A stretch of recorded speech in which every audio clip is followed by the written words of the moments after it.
بسم اللہ الرحمن الرحیم، السلام علیکم۔ ادب ڈفرنٹ اسٹوریز میں آپ کو خوش آمدید کہتے ہیں۔ ناظرین، آج 6 رجب المرجب ہے، جس دن کو خواجہ غریب نواز حسن سنجری رحمۃ اللہ تعالیٰ علیہ سے خاص نسبت حاصل ہے۔ آج خواجہ غریب نواز رحمۃ اللہ تعالیٰ علیہ کا اس مبارک کا دن ہے جو کہ الحمدللہ بڑی شان و شوکت سے آپ کے مزار پرانوار پر اجمیر شریف میں منایا جاتا ہے۔ 813واں اس مبارک اس سال منایا جا رہا ہے آپ کا، تو الحمدللہ اس موقع پر آپ سے خواجہ غریب نواز رحمۃ اللہ تعالیٰ علیہ کی چند کرامات بیان کرنا چاہوں گی۔ اس سے پہلے آپ سے گزارش ہے چینل کو سبسکرائب کریں، ویڈیو کو لائک کریں، شیئر کریں، بیل آئیکن کو پریس کرنا نہ بھولیں تاکہ تمام اچھی باتیں میری آپ تک پہنچ سکیں۔ خواجہ غریب نواز رحمۃ اللہ تعالیٰ علیہ بہت ہی عظیم الشان صوفی بزرگ گزرے ہیں، اور آپ رحمۃ اللہ تعالیٰ علیہ کی شخصیت جو ہے وہ محتاج تعارف نہیں ہے، بلکہ دنیا بھر میں آپ رحمۃ اللہ تعالیٰ علیہ کو ماننے اور چاہنے والے موجود ہیں، اور الحمدللہ آپ ایک مشہور و معروف عالم اسلام کی عظیم الشان شخصیت ہے۔ آپ رحمۃ اللہ تعالیٰ علیہ کی متعدد جو ہے وہ کرامات جو ہے وہ ثابت ہے، لیکن سب سے بڑی کرامت یہ ہے کہ آپ رحمۃ اللہ تعالیٰ علیہ کے دست کرم سے وابستہ ہو کے 99 لاکھ مسلمان ہوئے، یعنی 99 لاکھ غیر مسلموں کو آپ رحمۃ اللہ تعالیٰ علیہ کی تربیت نے، آپ کی تبلیغ نے مسلمان کیا۔ یہ آپ کی ایک عظیم الشان بلکہ سب سے بڑی اگر کرامت کہا جائے تو یہ بھی غلط نہ ہوگا۔ آپ رحمۃ اللہ تعالیٰ علیہ کی عظیم الشان کرامت ہے کہ 99 لاکھ کو آپ نے مسلمان کیا، اس قدر آپ نے دین اسلام کی بہترین خدمت کی۔ اللہ تعالیٰ آپ کے درجات کو مزید بلند فرمائے، اور آپ کے صدقے سے تمام مسلمانوں کا بھی جو ہے وہ اعمال کی اصلاح کرنے کی توفیق عطا فرمائے، اور ہم سب کو بھی نیک بنائے۔ آئیے خواجہ غریب نواز رحمۃ اللہ تعالیٰ علیہ کی کچھ کرامات کی طرف بڑھتے ہیں۔ خواجہ غریب نواز رحمۃ اللہ تعالیٰ علیہ کا دربار لگا ہوا تھا ایک دن، اور آپ رحمۃ اللہ تعالیٰ علیہ کے ملازمین، آپ کے مریدین جمع تھے۔ آپ کا ایک خاص غلام جس کا نام شیخ علی تھا، اس کے اوپر کسی شخص کا قبضہ تھا۔ وہ شخص خواجہ غریب نواز کے غلام کے پاس لوگوں کے مجمع میں آ گیا اور شیخ علی کو پکڑ کر کہنے لگا، میری لی ہوئی قرضے کی رقم مجھے ابھی اور اسی وقت لوٹا دو، میں لیے بغیر نہ جاؤں گا۔ شیخ علی نے بہت منایا اور کہا کہ بھائی میرے پاس ابھی پیسوں کا اہتمام نہیں، لیکن میں جلد ہی آپ کے پیسوں کا انتظام کر کے آپ تک پہنچا دوں گا، آپ ابھی مجھے جو ہے وہ تھوڑا سا وقت دے دیجیے۔ وہ شخص نہ مانا۔ خواجہ غریب نواز رحمۃ اللہ تعالیٰ علیہ نے بھی اس سے کہا کہ اس کو تھوڑا سا وقت دو، یہ تمہارے پیسے لوٹا دے گا، لیکن وہ شخص نہ مانا، اور غصے میں خواجہ غریب نواز کے اس غلام کا گریبان پکڑ لیا اور لوگوں کے سامنے بڑا ذلیل کیا۔ وہ سر جھکائے، شرم سے شرمسار ہوتے رہے اور معذرت کرتے رہے۔ وہ شخص نہ مانا تو خواجہ غریب نواز رحمۃ اللہ تعالیٰ علیہ نے اپنے غلام کو اس قدر پریشان اور شرمندہ دیکھا تو آپ سے نہ رہا گیا۔ آپ جلال میں آ گئے، اپنی چادر مبارکہ جو کندھے پر پہنی ہوئی تھی آپ رحمۃ اللہ تعالیٰ علیہ نے اس کو اتارا، اور اتار کر اس شخص کی طرف اچھال کر پھینکا۔ فرمایا، تیری جتنی رقم اس سے لینی ہے وہی رقم اس سے لینا، اس سے زیادہ اس سے کچھ نہ لینا، بس اتنا ہی لینا جتنا تو نے اس کو دیا تھا، خبردار اس سے زیادہ مت لینا۔ اس شخص نے کہا، آپ نے یہ چادر اپنے کندھے پر پہنی ہوئی تھی، اس میں پیسے کہاں آئے؟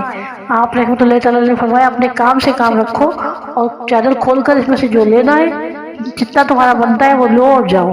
اس شخص نے جب چادر کو کھولا تو اس کے اندر سونے کے خزانے نظر آئے اور سونا بھرا ہوا تھا۔ وہ شخص دیکھ کر حیران ہو گیا اور اس کے دل میں لالچ آئی، اس نے جو ہے مٹھیاں بھر کر اپنی جیبوں کو بھر لیا سونے سے، اور وہ لے کر وہاں سے چلا گیا۔ لیکن اگلے ہی دن وہ شخص جو ہے وہ روتا ہوا خواجہ غریب نواز رحمۃ اللہ تعالیٰ علیہ کے دربار میں پھر حاضر ہوا۔ لوگ جمع تھے، رونے لگا اور کہنے لگا کہ یا خواجہ غریب نواز، مجھے معاف فرما دیجیے، میری نیت خراب ہو گئی تھی اور میں نے وہ سونا جب اتنا زیادہ دیکھا تو میں خوب بھر کے اپنے ساتھ لے گیا، جو کہ میری دی ہوئی رقم سے بہت زیادہ تھا، جبکہ آپ نے جو ہے خاص کر تنبیہ کی تھی کہ جتنا دیا ہے صرف اتنا ہی لینا، لیکن میں اپنی نیت کی وجہ سے مجبور ہو گیا اور میں زیادہ لے کر چلا گیا، اور اس لیے میرا یہ ہاتھ سوکھ گیا اور دیکھتے ہی کام کرنا چھوڑ گیا۔ آپ رحمۃ اللہ تعالیٰ نے فرمایا، سونا لینے کی وجہ سے یہ ہاتھ نہیں سوکھا، بلکہ یہ ہاتھ اس لیے سوکھا ہے کہ تو نے جو ہے میرے غلام شیخ علی کا بہت دل دکھایا، اس کی بہت دل آزاری کی، لوگوں کے سامنے اس کی بڑی رسوائی کی۔ چنانچہ وہ شخص شیخ علی کے قریب گیا اور ان سے ہاتھ جوڑ کر معافی طلب کی، رونے لگا، اور شیخ علی نے اس کو جب معاف کر دیا تو وہ خواجہ غریب نواز کی طرف بڑھا اور عرض کی کہ حضور، انہوں نے تو مجھے معاف کر دیا، آپ بھی معاف کر دیجیے کہ میرے ہاتھ کی دعا فرما دیجیے۔ آپ رحمۃ اللہ تعالیٰ نے فرمایا کہ جب شیخ علی نے تجھے معاف کر دیا تو ہم بھی تجھے معاف کرتے ہیں، اور پھر دعا کے لیے ہاتھ بلند کیے اور اللہ رب العالمین کی بارگاہ میں گر گرا کر دعا کی کہ اے اللہ ہم نے اسے معاف کیا، تو بھی اسے معاف فرما دے اور اپنی رحمت کاملہ کے صدقے میں اس بندے کے ہاتھ کو دوبارہ صحتیاب کر دے، پہلے جیسا کر دے۔ دیکھتے ہی دیکھتے اس شخص کا ہاتھ دوبارہ پہلے جیسی حالت میں آ گیا اور وہ شخص پھر شیخ علی کو قرضہ بھی معاف کر گیا، اور اس شخص نے جو ہے وہ خواجہ غریب نواز کا سونا بھی پلٹا دیا، اور وہ ہمیشہ کے لیے آپ کے دامن کرم سے وابستہ ہو گیا اور نیک آدمی بن گیا۔ تو یہ خواجہ غریب نواز رحمۃ اللہ علیہ کی عظیم الشان کرامت تھی۔ اس کے علاوہ ایک علاقے کا حاکم جو تھا وہ بڑا سخت خطرناک قسم کا آدمی تھا،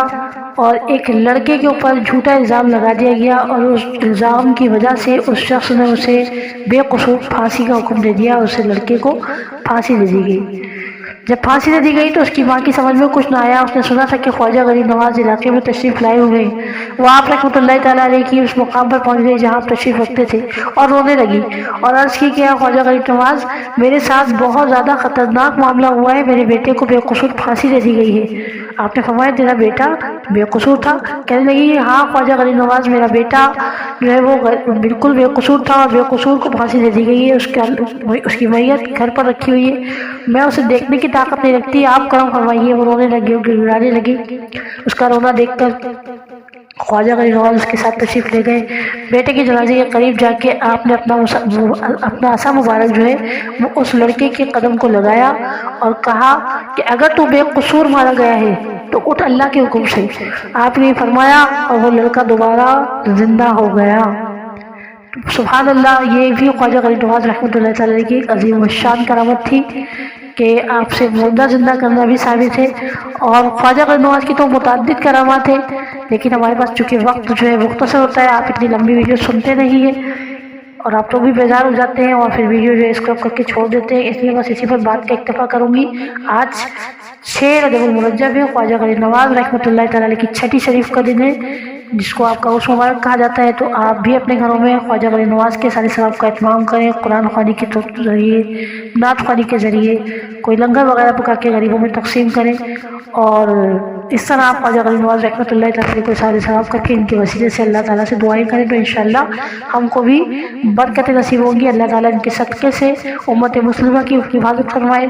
امت مسلمہ کی اصلاح فرمائے، اور ہم جو مسلمان ہو کر اس وقت جو ہے وہ بالکل نمازوں سے اور قرآن سے دور ہوتے جا رہے ہیں، اللہ بھٹکے ہوئے مسلمان کو خواجہ غریب نواز کے صدقے میں دوبارہ دین متین کی خدمت اور دین متین کی محبت عطا فرما دے، اس پر عمل کرنے والا بنا دے، آمین۔ اللہ حافظ۔